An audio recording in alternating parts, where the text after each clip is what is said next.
नमस्कार दोस्तों, भारत एक सोच देख रहे हैं आप। दोस्तों, इस लोकसभा चुनाव में मायावती की रणनीति क्या रहने वाली है। दोस्तों, मायावती इस बार के लोकसभा चुनाव में क्या सोच रही हैं। आज हम बात करेंगे उन 10 सीटों की जिनको पिछली बार चुनाव में यानी कि 2019 में मायावती ने सपा के साथ गठबंधन में जीता था।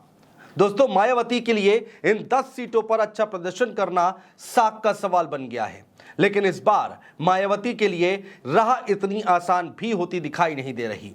ऐसा हम क्यों कह रहे हैं, इसके पीछे की इनसाइड स्टोरी भी हम आपको बताने जा रहे हैं। दोस्तों, कुछ सांसदों को बीएसपी ने निकाल दिया है और वो दूसरे दलों से चुनावी मैदान में हैं, तो कुछ ऐसे भी हैं जो अब भी पार्टी में हैं लेकिन उनको टिकट नहीं मिला है, यानी मैदान में नए प्रत्याशी को उतार दिया गया है। ऐसे में जो लोग चुनाव नहीं लड़ रहे हैं या मौजूदा सांसद हैं और दूसरी पार्टी में चले गए हैं, उनके लिए मायावती ने प्लान क्या तैयार किया है, मायावती का प्लान बी क्या है, इस पर हम बातचीत कर रहे हैं। दोस्तों, बीएसपी की सबसे बड़ी चुनौती यही है दोस्तों कि अकेले दम पर वो क्या पिछला प्रदर्शन दोहरा पाती है। जो बीएसपी में है लेकिन प्रत्याशी नहीं है, वो नए प्रत्याशी का कितना सहयोग करते हुए दिखाई देंगे, उनको कितना सपोर्ट करते हुए दिखाई देंगे, ये भी देखना दिलचस्प होगा। दोस्तों, चलिए एक एक करके सीट का गणित समझने की कोशिश करते हैं। सबसे पहले बात करते हैं दोस्तों बिजनौर की, जहां से नए प्रत्याशी पर मायावती ने भरोसा जताया है। दोस्तों, बिजनौर से मलूक नागर बसपा के सांसद चुने गए थे। मलूक नागर अभी बीएसपी में हैं, लेकिन इस बार उनको टिकट नहीं दिया गया है। यहां से बीएसपी ने विजेंद्र चौधरी को चुनावी मैदान में उतारा है। दिलचस्प बात यह है दोस्तों कि पार्टी के कुछ लोग बता रहे हैं कि नागर खुद चुनाव लड़ना नहीं चाहते। वहीं दूसरी ओर इससे पहले वो केंद्र सरकार के बजट की तारीफ भी कर चुके हैं। ऐसे में देखना होगा कि नागर विजेंद्र चौधरी का कितना सपोर्ट करते हैं। बिजनौर से दोस्तों सपा ने दीपक सैनी और आरएलडी ने चंदन सिंह को प्रत्याशी बनाया है। चलिए दोस्तों, बढ़ते आगे और बात करते हैं अगली सीट की, जो कि है सहारनपुर। सांसद पार्टी में लेकिन प्रत्याशी नहीं है। जी हाँ दोस्तों, सहारनपुर से 2019 में हाजी फजलुर रहमान बीएसपी के टिकट पर जीते थे। उनको पार्टी निलंबित कर चुकी है लेकिन निष्कासन नहीं किया है। उनकी जगह माजिद अली को बीएसपी ने प्रत्याशी बनाया है, तो इस सीट पर भी बगावती तेवर देखने को मिल सकते हैं। वहीं एक नाम और है इमरान मसूद का। मसूद ने विधानसभा चुनाव के बाद बीएसपी ज्वाइन की थी, लेकिन टिकट न मिलने की आशंका की वजह से वो कांग्रेस में चले गए। यहां से बीजेपी ने पूर्व सांसद राघव लखनपाल को टिकट दिया है। लड़ाई बेहद दिलचस्प होती दिखाई दे रही है। एक और हॉट सीट है नगीना, जहां से भी पिछली बार बीएसपी का प्रत्याशी मैदान में उतरे थे और जीत दर्ज की थी। और दूसरी सीट के सांसद को उतारा है यहां पर। जी हां दोस्तों, नगीना से पिछली बार गिरीश चंद्र जाटव बीएसपी से सांसद बने थे। जाटव ही इकलौते ऐसे सांसद हैं जिनका टिकट बीएसपी ने रिपीट किया है। बाकी कोई ऐसा सांसद नहीं है जिसको टिकट इस बार भी दिया गया हो।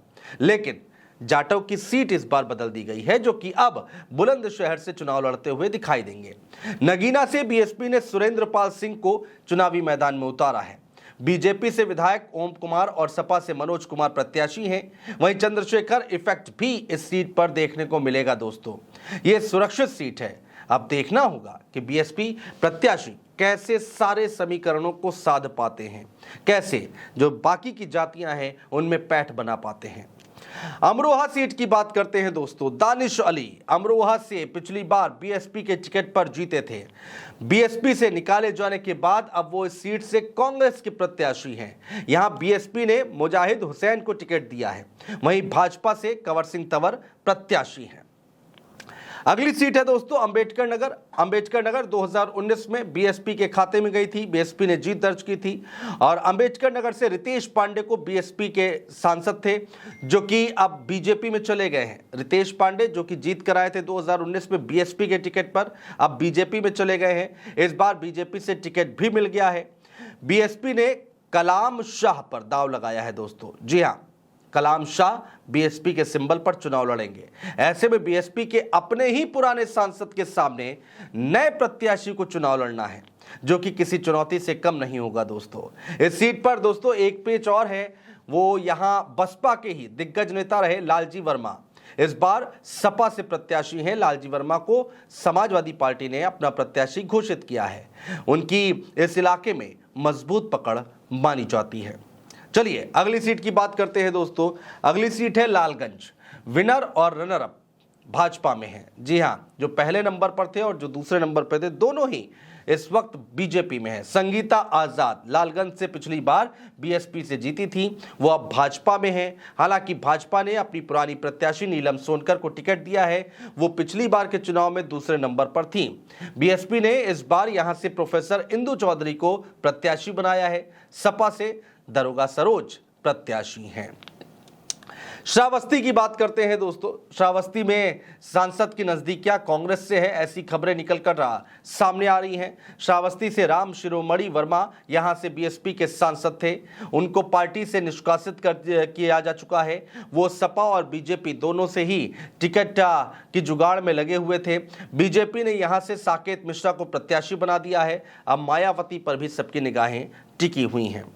गाजीपुर की बात करते हैं दोस्तों। गाजीपुर हॉट सीट है, जहां पर गाजीपुर से अफजाल अंसारी बीएसपी से पिछली बार सांसद बने थे, जीते थे, जो कि इस बार सपा के सिंबल पर चुनावी मैदान में है। ऐसे में उनके मुकाबले बीएसपी को मजबूत प्रत्याशी की तलाश है। जौनपुर, बहुत चर्चा हुई जौनपुर की दोस्तों। पुराने बसपाई यहां पर चुनौती देते हुए दिखाई दे रहे हैं। यहां से श्याम सिंह यादव बीएसपी से पिछली बार जीते थे, वो लगातार राहुल गांधी की यात्राओं में शामिल होते रहे हैं।